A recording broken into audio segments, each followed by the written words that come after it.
Unaware he owned the company, signing their $100 billion deal.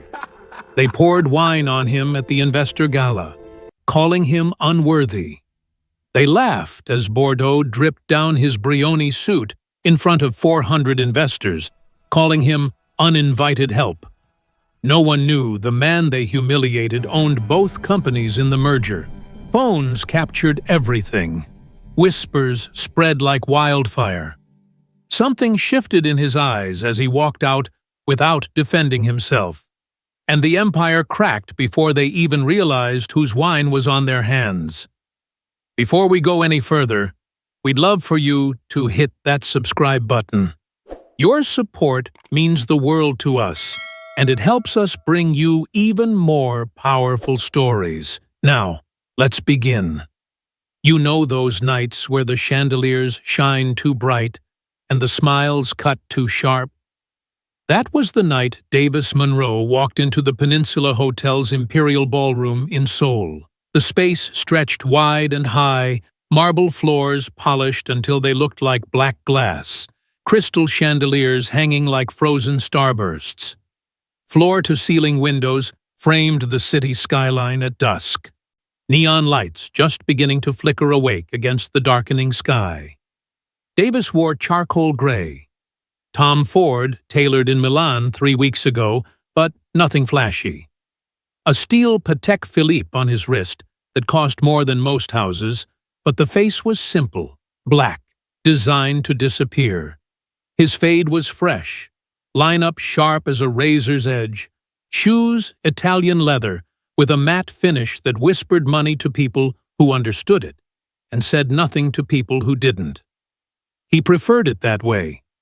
Let them guess. The air inside smelled like expensive perfume layered over champagne and seared beef. A string quartet played something soft and classical near the stage, the kind of music rich people used as background noise for their conversations about other people's money. Servers in black vests moved through the crowd carrying trays of champagne flutes and appetizers that looked like tiny sculptures. Davis moved slowly through the space, hands relaxed in his pockets, eyes taking in every detail. The security checkpoint at the entrance had already told him everything he needed to know about tonight. The guard had been young, maybe 25, with the kind of eager energy that came from working too many events like this. He'd looked at Davis's invitation, a thick black card with a silver holographic seal, then at Davis, then back at the invitation like the math wasn't adding up. "Sir, this is the executive entrance." The guard's tone had been polite but firm. "Catering and support staff use the south doors." Davis had smiled, not the angry kind, the patient kind. The kind that came from years of this exact moment playing out in different cities, different hotels, different faces, asking the same question in different ways. "I'm expected inside."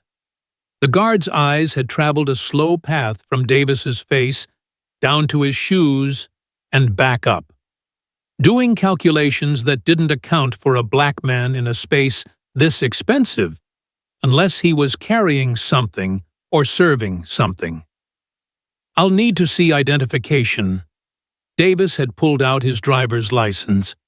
The guard had scanned it, frowned, scanned it again, then called someone on his radio. 2 minutes of waiting while people in tuxedos and gowns flowed past them without a second glance. Finally, the guard had waved him through with the energy of someone who thought they'd catch hell later for making the wrong call. Inside now, Davis could feel the same energy following him like a shadow. 2 women in sequined gowns, one emerald, one silver, stood near a cocktail table. The one in emerald noticed him first. Her eyes flicked to him, then away, then back. She leaned toward her friend and whispered something behind her champagne glass. The friend looked over, diamonds at her throat catching the light like tiny suns. They both laughed. Soft, cruel, the way people do when they think you can't hear them, but hope you can. Davis took a glass of water from a passing server. The young woman, maybe 20, Korean, tired eyes, smiled at him different than she'd smiled at the others. Like she recognized something familiar. Like maybe she'd spent her whole shift being invisible too. He found a spot near one of the marble columns that lined the ballroom. Close enough to see the stage where the main event would unfold, far enough to be out of the spotlight. From here, he could watch everything. The screens mounted throughout the space rotated through the same images on a loop. The NextCorp logo, sleek blue letters against white. The Quantum Systems logo, a stylized Q that looked like it was made of light. Then both logos together with massive text underneath. $100 billion merger, in letters that took up half the screen. Below that, smaller, largest technology acquisition in Asian history. What the screens didn't show, Davis Monroe owned the shell company that owned the holding company that owned the investment fund that controlled 73% of NextCorp. And as of 8 days ago, through a series of transactions so complex they'd take forensic accountants 6 months to untangle, he also controlled the leverage that made Quantum's board agree to the deal. He was both sides of the table, buyer and seller, the hand and the handshake. And nobody in this room of 400 investors, executives, and financial journalists knew it except 3 people: his CFO, his lead attorney, and the forensic structuring specialist who'd built the acquisition like a Russian nesting doll of corporate entities. Even the boards thought they were dealing with a consortium, a group, a committee of wealthy investors who preferred anonymity. Ghost money was the best kind of money. It moved without friction. It struck without warning. Davis sipped his water and watched. A man in a gray Brioni suit. Expensive, but not custom. The kind of thing successful people bought to look more successful, kept glancing in his direction. The man said something to his group, and they all turned to look. 5 men in matching power poses, drinks in hand, watches gleaming. One of them broke away and started walking toward Davis. Anthony Park, Vice President of Strategic Partnerships at NextCorp. Davis knew because he'd personally approved Anthony's last bonus, $340,000. Anthony had spent it on a Tesla and a down payment on a condo in Gangnam. Davis knew that too. He knew everything about everyone in this room who mattered.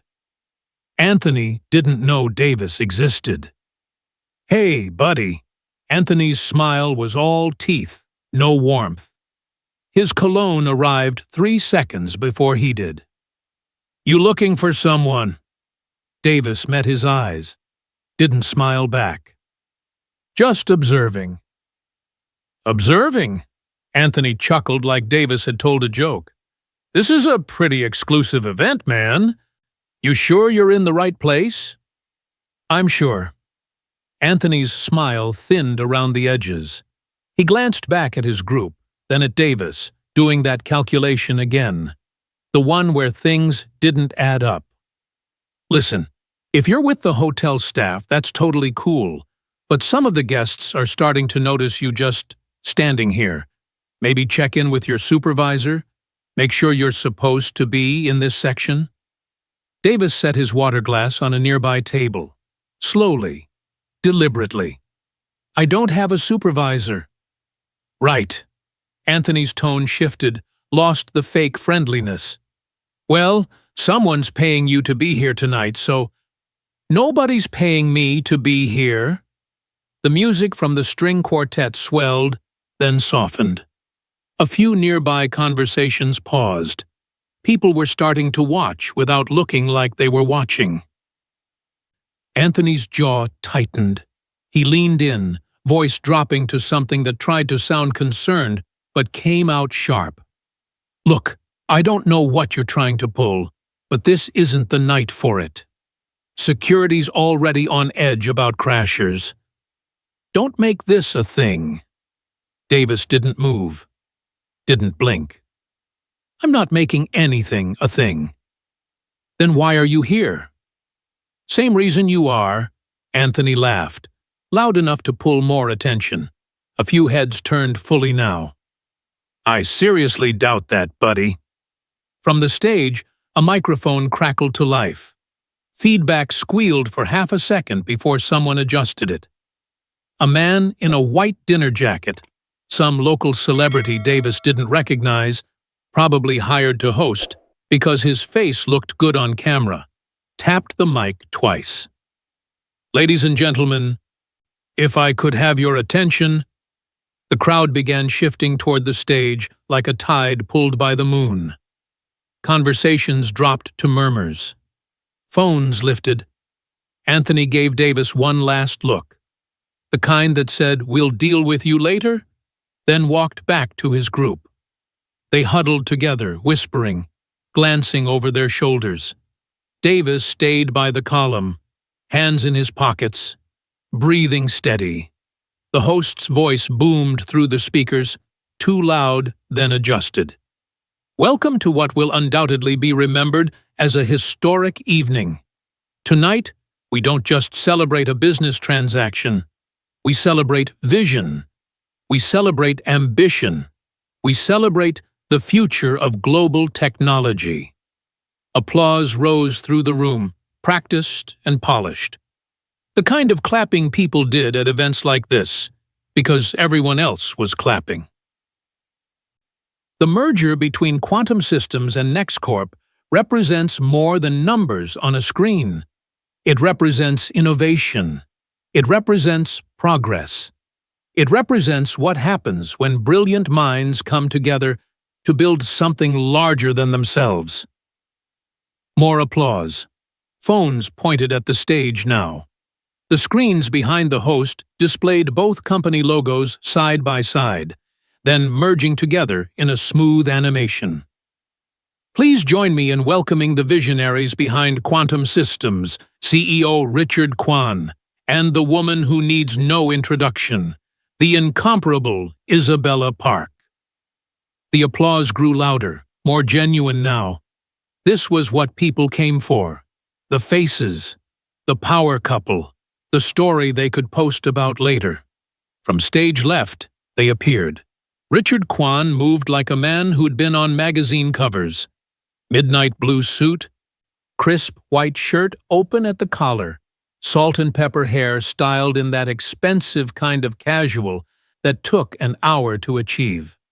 He waved to the crowd with one hand, the other resting on the small of his wife's back.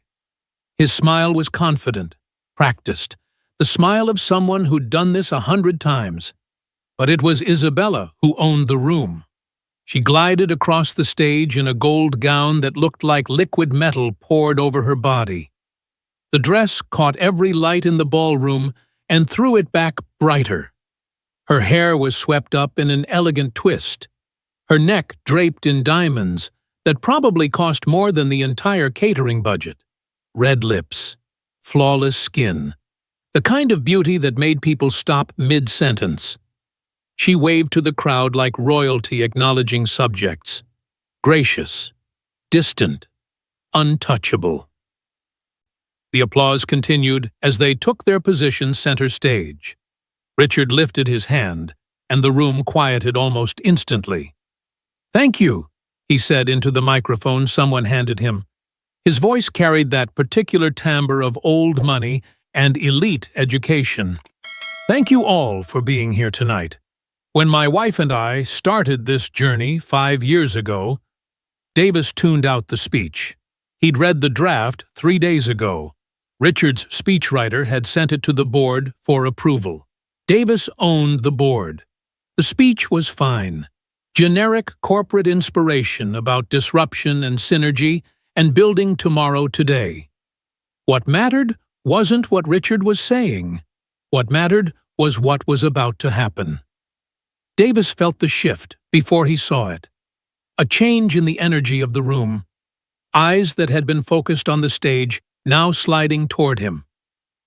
whispers spreading like ripples in water. A woman in a red dress leaned toward her companion and said something behind her hand. The companion looked at Davis, then away, then back again with that expression people get when they see something that doesn't belong. More whispers. Is he supposed to be standing there? I think he's with the setup crew.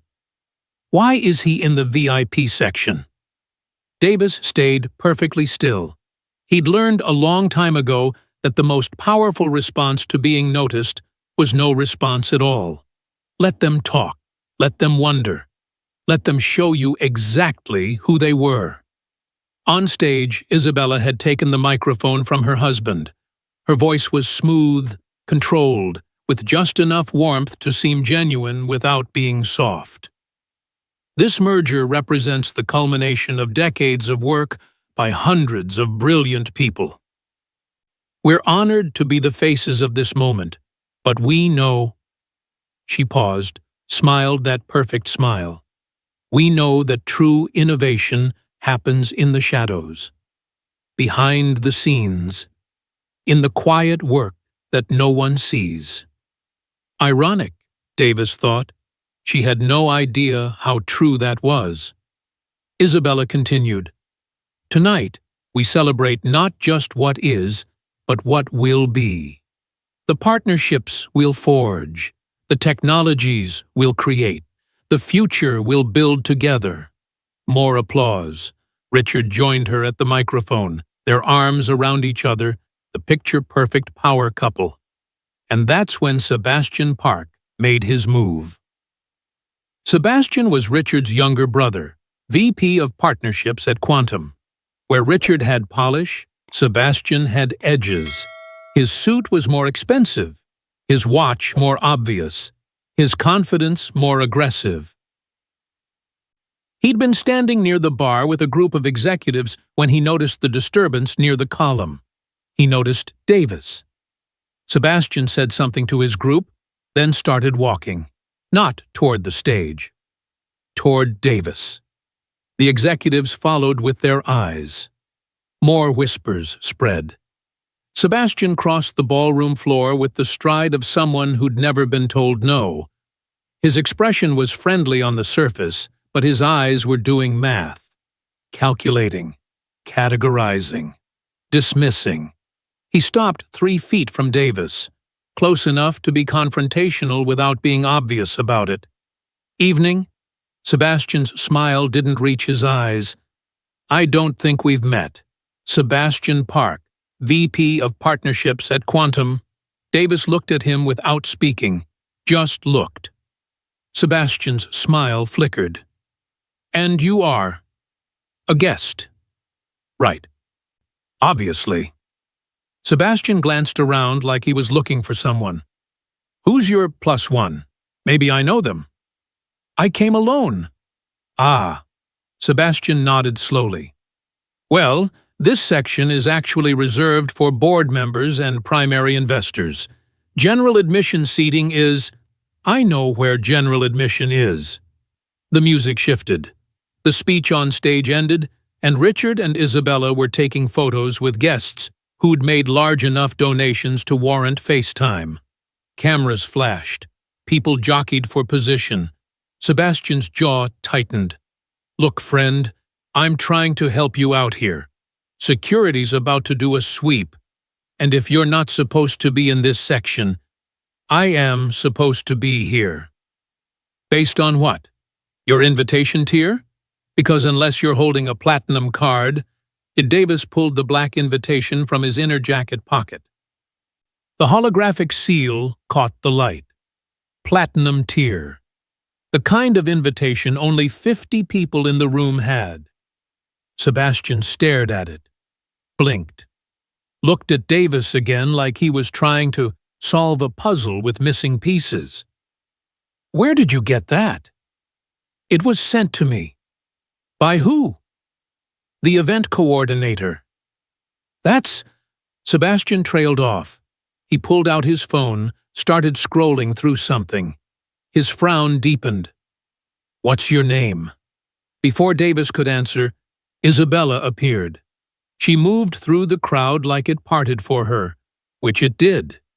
The gold dress trailing behind her, diamonds catching every light. Her smile was still camera-ready, but her eyes were sharp as she took in the scene. Sebastian, Davis, the uncomfortable energy between them. Sebastian, darling.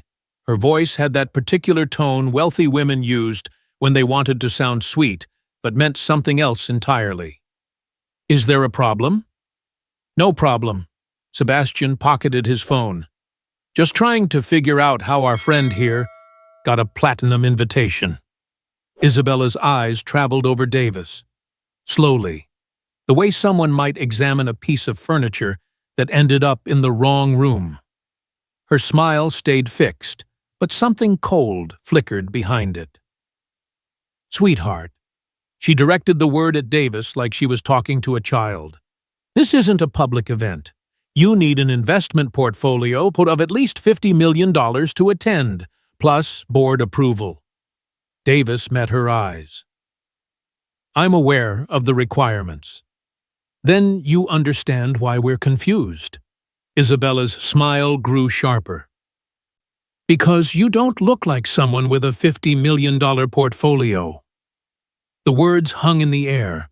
Around them, conversations had stopped. People were watching now, not even pretending they weren't. Phones came up. Not overtly, just subtle shifts. Recording. How exactly do you determine what that looks like? Davis's voice stayed level. Quiet, no anger, just a question. Isabella's laugh was light and cutting. Oh, don't play that card. This has nothing to do with… She waved her hand vaguely. This is about belonging, about earning your place, and you clearly haven't earned this place. A server passed carrying a tray of wine, red Bordeaux in crystal glasses that caught the light like liquid rubies. Isabella reached out without looking and plucked one from the tray.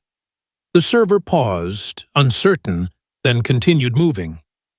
Isabella held the wine glass delicately, pinky slightly extended. You know what I think? I think you picked up someone's lost invitation, or maybe you printed a fake one. Either way, she turned to the crowd that had gathered, playing to them now. Either way, it's embarrassing. For you and for us. Sebastian stepped closer to Davis. Look, we can do this easy or hard. Easy is you leave now, quietly, and we forget this happened. Hard is security escorts you out and we press charges for trespassing. Davis didn't move, didn't speak. His silence was louder than any defense. That silence seemed to infuriate Isabella more than anything else could have. Are you even listening? Her voice rose slightly. The crowd pressed in tighter. More phones up now. Obvious recording. You are unworthy to breathe the same air as the people in this room. Do you understand that? Unworthy. The word landed like a slap. The crowd gasped. Even Sebastian looked uncomfortable for a moment, like maybe she'd gone too far. But Isabella was riding the wave now, feeding off the attention, the phones, the audience that watched her perform power.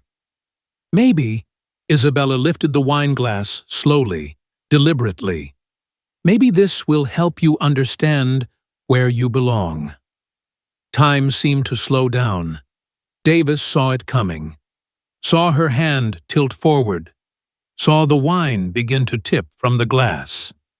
He could have stepped back, could have moved, could have caught her wrist. He did nothing. The Bordeaux hit him like a wave, splashed across his white shirt, his charcoal jacket, his face dark red wine dripping from his collar, running down his chest, staining the Tom Ford fabric that cost more than Isabella probably thought. The crowd erupted in gasps. Sharp intakes of breath. Someone said, "Oh my God." Someone else said, "She actually did it." Cameras flashed. Phones recorded from 6 different angles. The moment captured in high definition from multiple perspectives. Isabella stood there, empty wine glass in her hand, her expression a mix of triumph and shock at her own boldness. Sebastian's mouth hung open slightly. The crowd had gone completely silent, everyone frozen, waiting to see what would happen next. Davis stood perfectly still. Wine dripped from his jaw, stained his collar, soaked into the expensive fabric. He didn't wipe his face immediately, didn't flinch, didn't speak.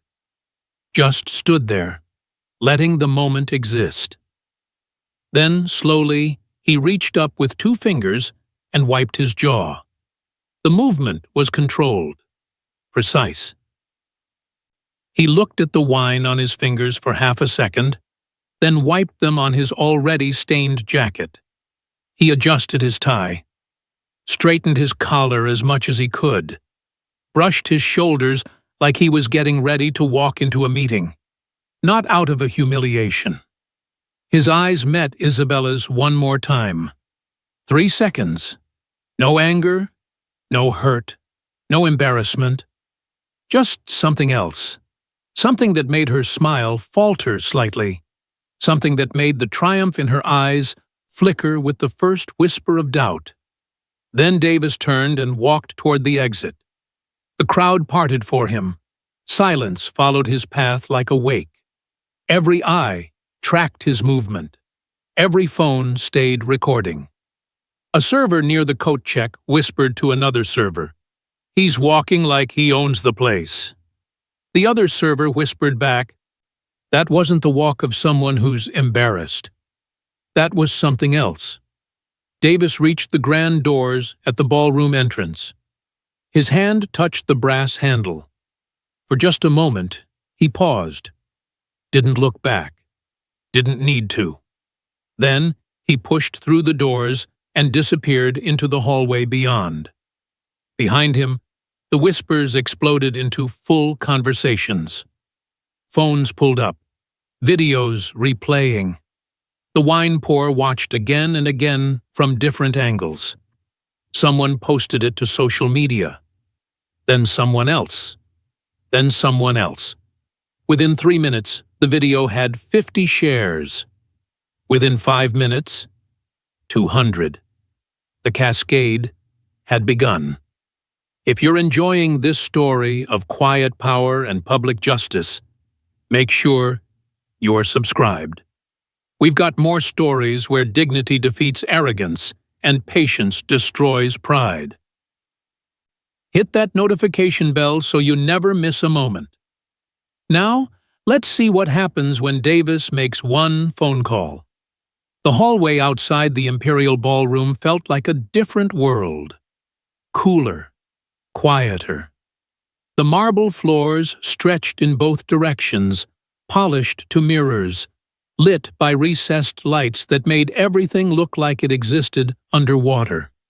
The sounds from the gala were muffled here, just a distant hum of voices and music bleeding through the heavy doors. Davis walked without hurrying. His shoes clicked against the marble in a steady rhythm. Wine dripped from his jacket onto the floor, leaving a trail of dark spots behind him like breadcrumbs. He reached the elevator bank and stopped. 4 elevators, brass doors reflecting his stained image back at him. He looked at his reflection for a moment, wine soaking through his shirt. Collar ruined, the kind of image that would make most people feel small, embarrassed, angry. Davis felt none of those things. He pulled out his phone. The screen lit up his face with pale light. No notifications. His CFO knew better than to interrupt him during an operation. The phone's background was simple black. No photos. No distractions. Davis scrolled to his contacts, found the one labeled CFO, direct line, and pressed call. It rang once. "Yes, sir?" The voice on the other end was clear, alert, professional. Jennifer Torres, his chief financial officer for the past 7 years. She'd been waiting for this call. Execute Protocol 7. Davis's voice was calm, conversational, like he was ordering coffee, not detonating $100 billion deal. A pause, just half a second. Sir, are you certain? Once we initiate, there's no reversal. I'm certain. Both boards, full termination. Every position we control. Understood. Jennifer's voice shifted into operational mode. Quantum or NextCorp first? Simultaneous. Time frame? Immediately. Another pause, longer this time. Davis could hear Jennifer typing in the background, clicking. The sound of someone executing a plan that had been built in careful detail over months. Sir, just to confirm the scope, this will suspend the merger, collapse both stock prices, terminate approximately 40 executive positions, void the signing ceremony, and trigger automatic dissolution clauses in 17 subsidiary contracts. Confirmed. And the public announcement?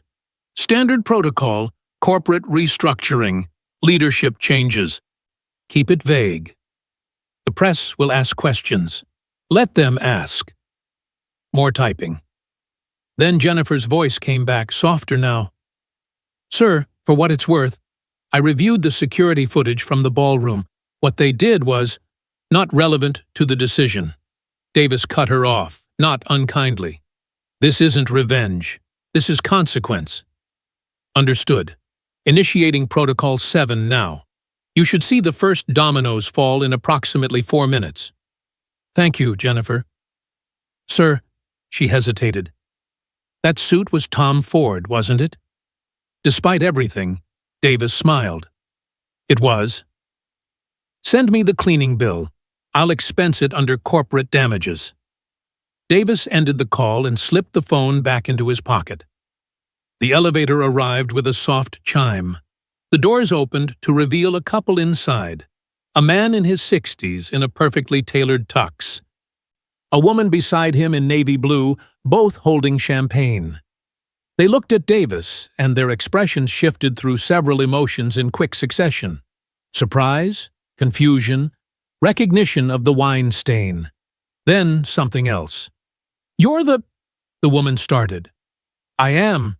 Davis stepped into the elevator. Going down? The man pressed the lobby button without speaking. The doors closed. The three of them stood in the small space, watching the numbers descend. The woman whispered to her husband in Korean. Davis spoke Korean fluently, but didn't indicate that he understood. She was saying, "That's the man Isabella poured wine on. Did you see his face? No embarrassment, no anger, just cold." The husband whispered back, "He made a phone call. Did you hear it? Execute Protocol 7. That's not the language of someone powerless. The elevator reached the lobby. The doors opened to a space 3 times the size of the ballroom above. More marble, more crystal. A massive flower arrangement in the center that probably cost more than a car. People in formal wear moved through the space, heading to different events, different galas, different displays of wealth. Davis stepped out. The couple stayed in the elevator watching him go. The woman said quietly, "Something big is about to happen." Davis crossed the lobby. A few people glanced at him, at the wine stain, but nobody approached. He pushed through the revolving doors into the Seoul night. The air outside was cool, sharp, with the promise of autumn. The hotel's circular driveway bustled with activity. Valets bringing up cars, taxis lined up. Town cars with drivers holding signs. The city sprawled beyond in layers of light and shadow. A valet rushed toward Davis. Young, eager. "Sir, do you have a claim ticket?" "I'm walking." "Walking?" The valet looked confused. "Sir, it's 3 kilometers to the nearest subway. Let me call you a car." "I prefer to walk." The valet stepped back, uncertain how to process someone in formal wear who clearly had money choosing to walk. "Of course, sir. Have a good evening." Davis started down the driveway. Behind him, the Peninsula Hotel rose like a monument to excess. Every window glowed. Every surface gleamed. Inside one of those windows, 400 people were still celebrating a merger that no longer existed. They just didn't know it yet. Davis checked his watch. 3 minutes since the call. 1 minute until the first domino. He kept walking. His phone vibrated. A text from Jennifer. Board notification sent. Brace for impact. Davis put the phone away and waited. Inside the Imperial Ballroom, Isabella Park was riding high. The wine pour had been captured by at least 20 phones. The video was spreading through social media like wildfire. She'd already seen it reposted 4 times with captions like, "CEO's wife destroys Gala crasher," and "When you don't belong and everyone knows it." She stood with Sebastian and a cluster of investors, accepting congratulations like she'd done something brave instead of cruel. "That took guts," one investor said. "Most people would have just called security."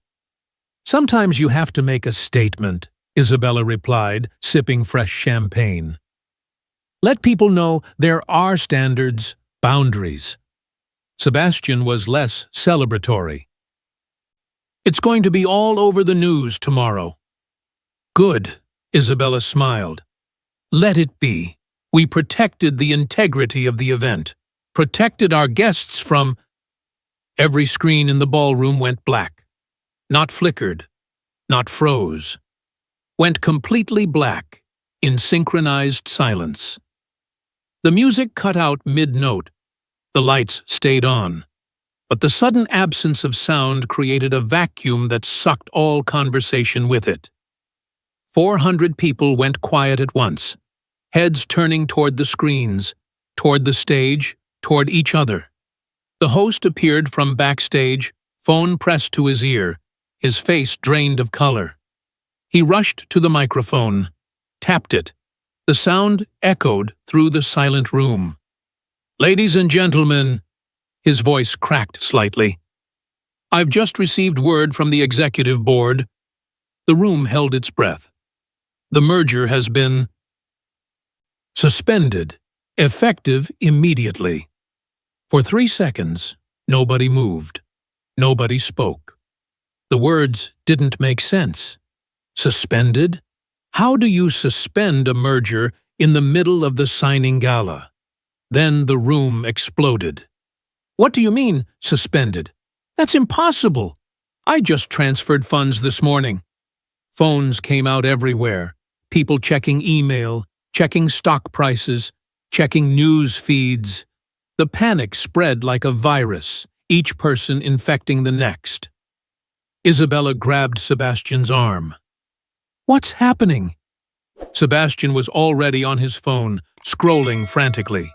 His face went from confusion to shock to something like horror. Both boards, Quantum and NextCorp, simultaneous announcements, leadership restructuring, effective immediately. What does that mean? It means, Sebastian's voice dropped to barely a whisper. It means someone pulled the plug on everything. Around them, the chaos grew. An investor near the bar shouted, "Quantum stock just dropped 40%.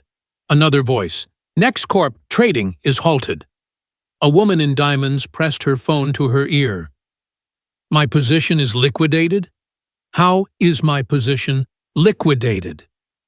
The screens flickered back to life, but instead of the merger graphics, they now displayed a simple corporate logo, Davis's holding company, so obscure that maybe 5 people in the room would recognize it. Beneath the logo, text, "Quantum Systems, NextCorp merger, terminated effective. November 20th, 2025, 21:47, KST. Reason, consortium withdrawal. Isabella stared at the screen. Consortium withdrawal? We are the consortium. Sebastian shook his head slowly. No, we thought we were. We were the face, but someone else. He trailed off, scrolling faster through his phone. A board member, an older man with silver hair and a Rolex that cost more than most cars, pushed through the crowd toward them. His face was red with anger and fear. Do either of you know what just happened? He demanded. We're trying to figure that out, Sebastian said. Figure it out? The entire deal just evaporated. 40 executives got termination notices. Both boards dissolved. Every subsidiary contract void. This is... He struggled for words. This is a surgical demolition. Someone burned both companies to the ground in 4 minutes. Isabella's hand shook. Champagne sloshed in her glass. Who has that kind of power? The Shadow Consortium. The board member's voice was hollow. Whoever actually owned both sides of the deal. And they just walked away. A woman nearby, one of the investors who'd been recording earlier, held up her phone. You need to see this. The screen showed the video of Isabella pouring wine on Davis. Already viral. Already spreading.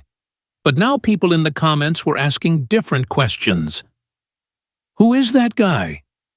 Why does he look so calm? That's not the face of someone who's embarrassed. That's the face of someone who knows something. Another investor pulled up a different video, security footage from the hallway.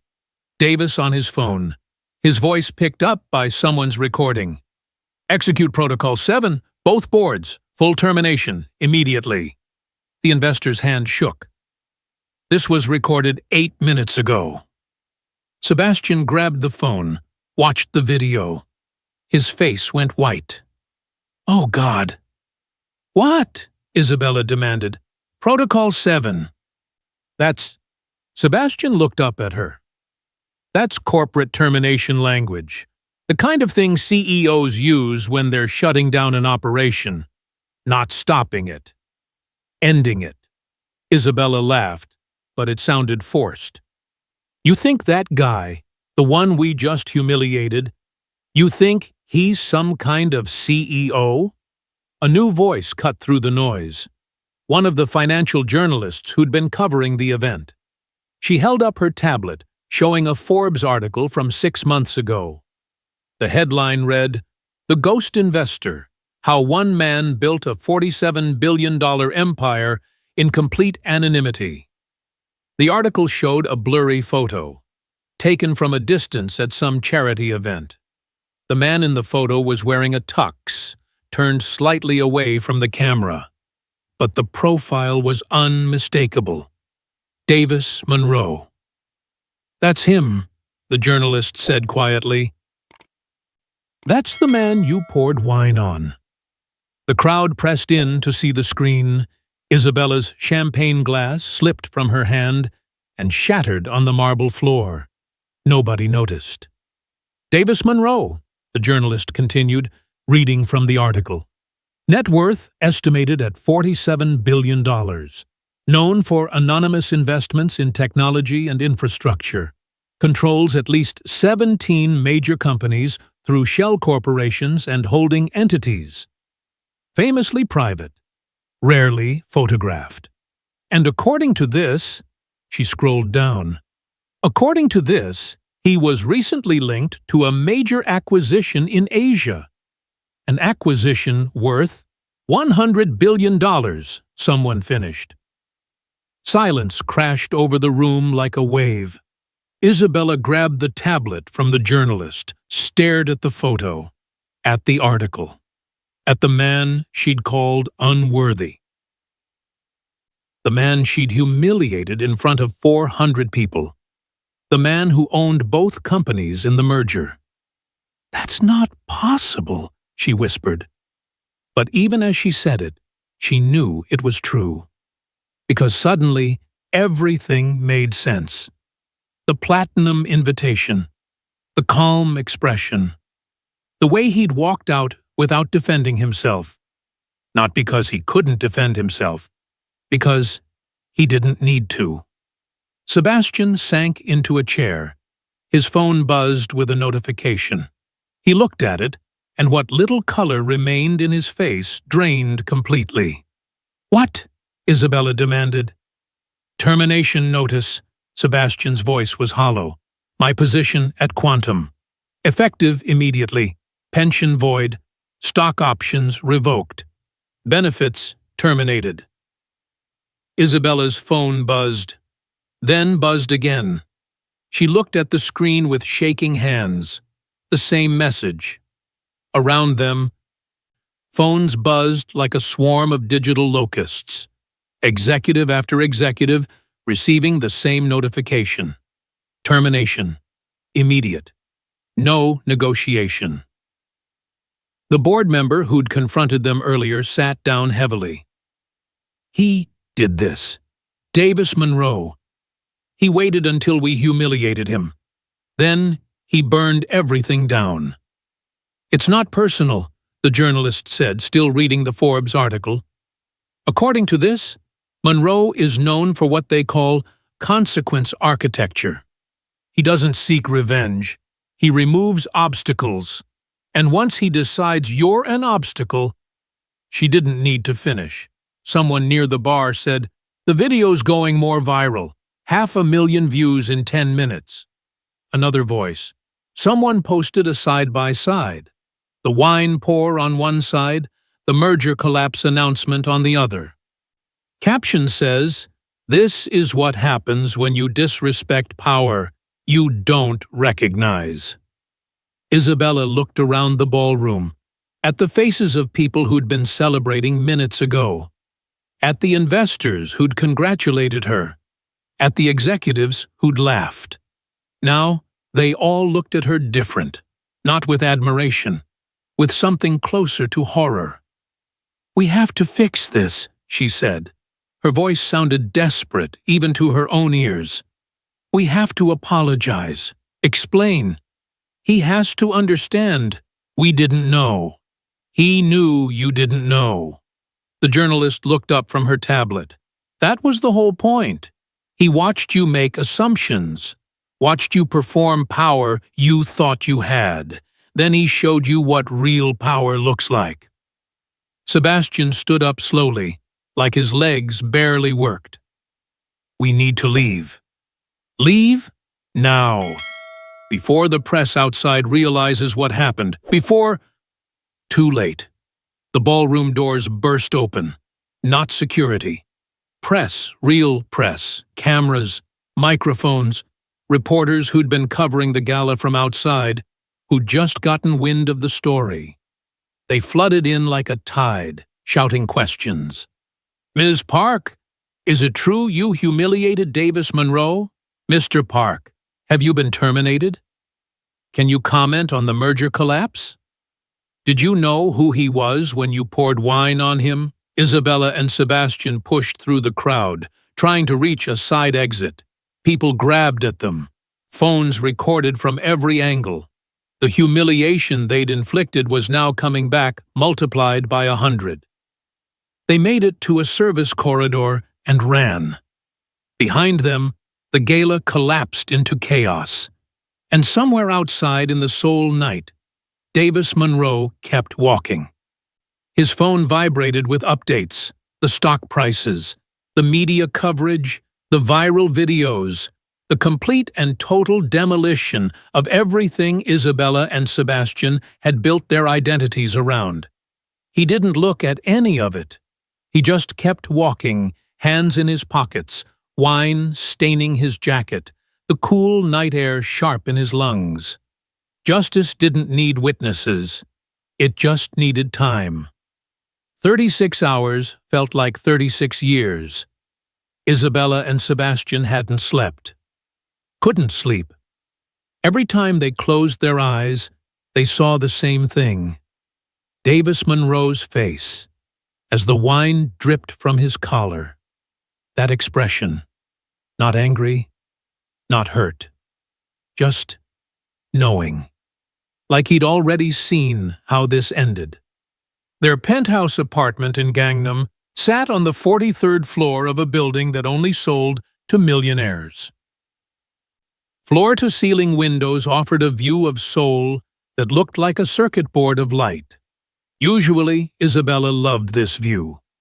Loved looking down at the city from above, feeling untouchable. Now the windows felt like walls closing in. The television played news coverage on mute, every channel showing the same images. The wine pour from 6 different angles. The Forbes article about Davis Monroe. Stock charts plummeting. Headlines that grew more damning by the hour. Billionaire humiliated at Gala. Collapses 100Billion deal in minutes. Davis Monroe, the ghost who destroyed an empire. When arrogance meets real power. The Quantum NextCorp disaster. Isabella sat on the white leather couch, still in her gold dress from the gala. She hadn't changed, hadn't showered. Her makeup was smudged, mascara tracked down her face from crying. The diamonds at her throat felt like they were choking her. Sebastian paced near the windows, phone pressed to his ear. Another call, another rejection. Please, just 5 minutes, I need to explain. Pause. I understand, but longer pause. His shoulders sagged. I see. Thank you for your time. He lowered the phone, stared at it like it had betrayed him. Who was that? Isabella's voice was raw. My attorney. He's dropping me as a client. He can't do that. He can. He did. Sebastian laughed, but there was no humor in it. Says representing me would damage his firm's reputation. His reputation? Like I'm toxic. You are toxic, Isabella said it flatly. We both are. Sebastian's phone buzzed again. He looked at the notification and his face went even paler, which shouldn't have been possible. The penthouse. What about it? Foreclosure notice. The mortgage was through Quantum's executive benefits package. Quantum dissolved my benefits. We have 30 days. Isabella stood up. Her legs shook, but she forced herself to stay upright. 30 days? We can buy 30 days. We can… With what money? Sebastian's voice rose. My stock options? Void. My pension? Gone. My savings? He laughed again, that hollow sound. I had $3 million in savings, tied up in Quantum and NextCorp stock. Want to guess what it's worth now? Isabella didn't answer. She knew. She'd checked her own accounts 6 times in the past hour. Millions evaporated. Not lost. Erased. Her phone lit up on the coffee table. Another notification. She didn't want to look. Had to look. A message from her assistant. The board voted. Your position as COO is terminated. Effective immediately. I'm sorry. They made me send this. Isabella sat back down. The room spun slightly. We have to talk to him, she said quietly. Sebastian stopped pacing. What? Davis Monroe. We have to find him. Apologize. Grovel. Whatever it takes. He won't see us. He has to see us. Isabella's voice cracked. What we did was wrong. Horrible. But we didn't know. We made a mistake. He has to understand that people make mistakes. Sebastian looked at her with something like pity. You still don't get it. This isn't about the wine. It's about what the wine represented. We didn't just humiliate him. We showed him, showed everyone, exactly who we are. What we believe about power, about worth, about people. We can change. We can… It's too late. It's not too late. Isabella stood again, desperate now. Nothing is too late. We find him. We explain. We beg if we have to. I will get on my knees and what? Apologize for thinking a black man at an investor gala must be staff? Apologize for calling him unworthy? Apologize for performing your superiority in front of 400 people? Sebastian's voice was harsh now. You can't apologize your way out of who you revealed yourself to be. Isabella slapped him. The sound cracked through the apartment like a gunshot. Sebastian's head snapped to the side. He touched his cheek slowly, then looked at her with eyes that held nothing. I'm going to find him, Isabella said. Her voice shook but held steady. I'm going to his office, his home, wherever he is. And I'm going to fix this. You can't fix this. Watch me. She grabbed her purse, pulled out her phone, and started searching. Davis Monroe's companies, his known addresses, his lawyers, anything. After 20 minutes of searching, she found it. Monroe Holdings, an office address in Gangnam, small, understated, the kind of place that didn't advertise itself. I have it. She showed Sebastian the address. We go now. It's 4 a.m. I don't care. We go now, we wait outside until someone shows up, and we don't leave until he sees us. Sebastian looked at her for a long moment. Then he nodded, not because he thought it would work, because he had nothing else left to try. They drove in silence. Sebastian's BMW, one of the few assets not immediately seized, moved through the empty Seoul streets. The city looked different at this hour, quieter, colder, less forgiving. The office building was modern steel and glass, 15 stories, more windows than walls. The lobby was locked, but they could see through the glass doors. A security guard sat at a desk inside, reading something on his phone. Isabella knocked on the glass. The guard looked up, annoyed. He walked over but didn't open the door. Spoke through the glass. We're closed. Come back at 9. We need to see Davis Monroe. The guard's expression shifted. Recognition. You're the people from the video. Isabella felt her face flush. Please, we just need 5 minutes. Mr. Monroe doesn't take unscheduled appointments. Can you at least tell him we're here?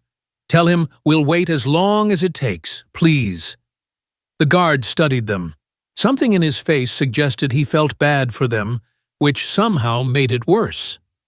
Pity from a security guard felt like the final humiliation.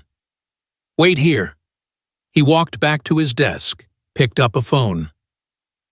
The conversation was brief. He hung up, walked back to the glass doors.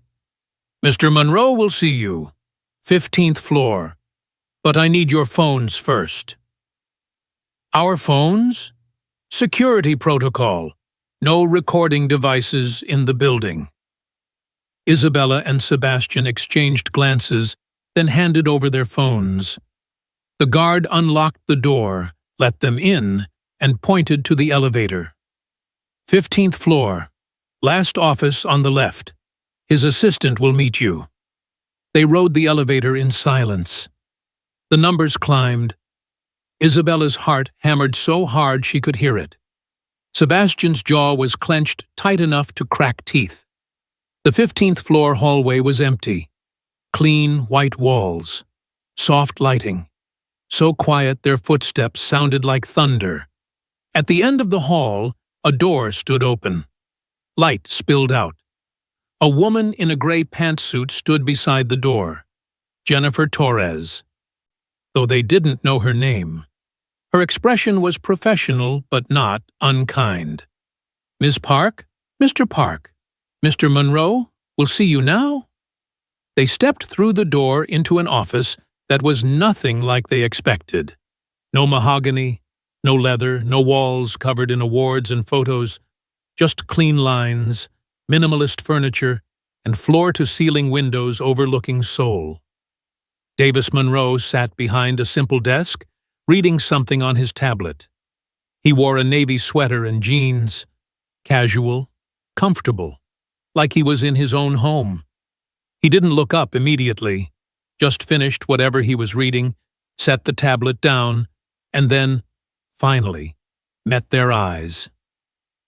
Isabella's prepared speech evaporated from her mind. Sebastian's carefully constructed explanation disappeared. In the face of Davis Monroe's calm, steady gaze, all their words felt small. Davis gestured to 2 chairs across from his desk. "Sit." They sat. Silence stretched between them. Davis didn't break it. Just waited, like he had all the time in the world, and they were the ones operating on borrowed minutes. Finally, Isabella spoke. Her voice came out smaller than she intended. "We were wrong." Davis nodded slowly, said nothing. "Completely, horrifically wrong," she continued. "What we did was cruel, unjustifiable. We treated you like you were nothing, like you were unworthy," Davis finished for her.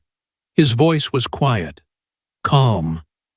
"That was the word you used. I believe your exact phrase was, 'You are unworthy to breathe the same air as the people in this room.'" Isabella flinched like he'd hit her. "I'm sorry. I am so sorry. If we had known who you were—" "Stop!" Davis held up one hand. "That's the second time you've said that. If we had known. Like that's the problem. Like you would have treated me differently if you'd known I was wealthy." "We would have," Sebastian said. "Obviously we would have." "Obviously." Davis leaned back in his chair. "And that right there is the problem. You're not sorry you poured wine on me. You're sorry you poured wine on someone with power. Those are very different apologies." Isabella leaned forward. "We're sorry for both. We're sorry for everything. Please, Mr. Monroe. We lost everything. Our jobs, our savings, our reputation. We have nothing left. Just give us a chance to make this right." "Make it right how? However you want. We'll donate to charity in your name. We'll make public statements. You'll perform more contrition?" Davis's tone stayed level, but something sharp lived underneath. "Put on another show. This time with you as the humble ones who learned a valuable lesson?" "No," Isabella said quickly. That's exactly what you mean." Davis stood up, walked to the windows. Seoul sprawled below, the city beginning to wake up with the approaching dawn. "You want absolution. You want me to forgive you, so you can move on and rebuild. So the story has a redemption arc, so you become the people who made a mistake and grew from it." He turned back to face them. "But that's not what happened. You didn't make a mistake. You revealed who you are, what you believe, how you see the world and the people in it." Sebastian's voice was barely a whisper. "We understand that now." "Do you?" Davis walked back to his desk but didn't sit. "Or do you understand that you got caught? That your beliefs had consequences this time? Because I promise you, this wasn't the first time you looked at someone and decided they were beneath you. It was just the first time it cost you something." Isabella started crying, not the pretty kind, the ugly kind. Mascara running, face red, breath hitching. "What do you want from us? Tell us what you want, and we'll do it." "I don't want anything from you." "Then why did you agree to see us?" Davis was quiet for a long moment. Then he sat back down, folded his hands on his desk, and spoke carefully. "I wanted you to hear something, and I need you to really listen. Can you do that?" They both nodded. "You didn't lose everything yesterday," Davis said. "You lost it the moment you decided someone's worth was measured by how well they performed wealth for your comfort. The moment you built a worldview where disrespect had no consequences as long as the target had no power. The moment you chose to humiliate someone publicly because you assumed they had no recourse. He paused. What happened at the gala wasn't me taking something from you. It was reality catching up to your choices. Those choices existed before I walked into that ballroom. They'll exist after you leave this office, and that's what you need to understand. This isn't about forgiveness. It's about who you are when you think nobody's watching. When you think it doesn't matter. When you think you can't be touched. Isabella wiped her face. We were wrong. We know we were wrong. Please, just give us a chance to prove we can be better. Better than what? Davis asked gently. Better than you were when you thought you could humiliate me? Better than you were when you called me unworthy? You want me to give you a chance to perform growth you haven't actually experienced? We have experienced it, Sebastian said. These past 36 hours have been hell. You've learned that actions have consequences. That's not the same as learning why your actions were wrong. Davis's voice stayed patient, almost kind, which somehow made it hurt more. You know how I know? Because even now, even sitting here, you keep focusing on what you lost. Your jobs, your money, your reputation. Not once have you talked about the harm you caused, the humiliation you inflicted, the cruelty you performed in front of 400 people. The silence that followed was suffocating. Finally, Davis stood again. The deal is gone. Your positions are gone. And this conversation is over. Please, Isabella whispered. Walk carefully. Davis looked at them both, with eyes that held something almost like sadness. The world is smaller than you think, and people remember who poured the wine. He nodded to Jennifer, who had been standing quietly by the door the entire time. She stepped forward. This way, please. Sebastian stood first, moving like a man who'd aged 10 years overnight. Isabella sat for another few seconds, like standing up would make it final, would make it real. Then she stood too. They walked to the door. In the threshold, Isabella turned back one last time. For what it's worth, I really am sorry. Davis had already picked up his tablet and returned to reading. He didn't look up. I know, he said quietly. That's the saddest part. Jennifer guided them out. The door closed with a quiet click that sounded like the end of everything. Davis sat alone in his office as dawn broke over Seoul. The city transformed in the early light, buildings turning from shadows into sharp geometry. His tablet buzzed. A message from Jennifer. New merger proposal. Dubai, $140 billion. Interested? Davis set the tablet down and walked to the windows. He thought about the past 36 hours, the viral videos, the collapsed deals, the destroyed careers. He thought about Isabella and Sebastian, broken people leaving his office with nothing. He felt neither satisfaction nor regret. Just the quiet certainty of someone who'd watched a predictable pattern play out exactly as expected. His phone rang. He answered. Davis Monroe speaking. Mr. Monroe, this is Richard Kwan. I know you probably don't want to hear from me after everything that happened with my brother and sister-in-law, but I wanted to personally apologize for Davis ended the call. Some apologies didn't deserve answers. His phone buzzed again, this time a text from his younger sister in Detroit. Saw the video. I'm guessing that suit cost more than they thought? Davis smiled and texted back. Everything costs more than they thought. Outside, Seoul moved into mourning. Millions of people starting their days, chasing their ambitions, building their empires. Some of them kind, some of them cruel. All of them making choices about who they were when they thought it didn't matter. Davis picked up his tablet and opened the Dubai proposal. $140 billion. Infrastructure development. Green energy.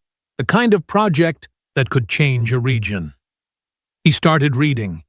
The wine-stained Tom Ford suit hung in a dry cleaning bag by his office door. Jennifer had insisted on keeping it. Evidence, she'd said. Or maybe a reminder? Either way, it stays. Davis didn't need reminders. He didn't need evidence. He just needed to keep moving forward. Keep building. Keep existing in the spaces between what people assumed and what was real. His assistant appeared in the doorway. "Sir, there's a reporter from Bloomberg asking for an interview about the Quantum NextCorp situation." "Should I?" "No interviews. The Forbes journalist who wrote your profile is asking if you'd like to comment on—" "No comments." "Understood." She paused. "Sir, for what it's worth, I watched the video. The way you walked out of that ballroom. That was the most dignified exit I've ever seen." Davis looked up at her. It wasn't about dignity. It was about letting them finish their performance so they could see it clearly later. Did they see it clearly? Davis thought about Isabella and Sebastian in his office an hour ago. The tears, the desperation, the plea for absolution. They saw consequences, he said. Whether they understood them is another question. His assistant nodded and closed the door softly. Davis returned to the Dubai proposal. Numbers, projections, and unworthy architectural renderings, real work, real projects. The kind of things that mattered more than viral videos and collapsed egos. His phone buzzed one more time. Another message from his sister. "Mom called. She's proud. Says you handled it exactly right. She also says to stop ruining expensive suits." Davis typed back, "Tell Mom the suit was worth it. Some lessons are expensive." His sister replied immediately, "She says some people are expensive to teach." Davis smiled and pocketed his phone. Outside, the Seoul morning reached full bloom. The city hummed with energy and ambition. And in an office on the 15th floor of a building in Gangnam, Davis Monroe returned to building empires, while the world slowly forgot about a wine stain and remembered only the lesson it taught. Power doesn't need to announce itself. It just needs to exist. And when necessary, it needs to let reality do the teaching. If you want more stories where quiet dignity defeats loud arrogance, where patience outlasts performance, and where justice arrives without ever raising its voice, hit that subscribe button and turn on notifications. The most powerful moves are the ones nobody sees coming until they've already changed everything. Remember, the world is always smaller than you think, and people always remember who poured the wine. Until next time, walk carefully.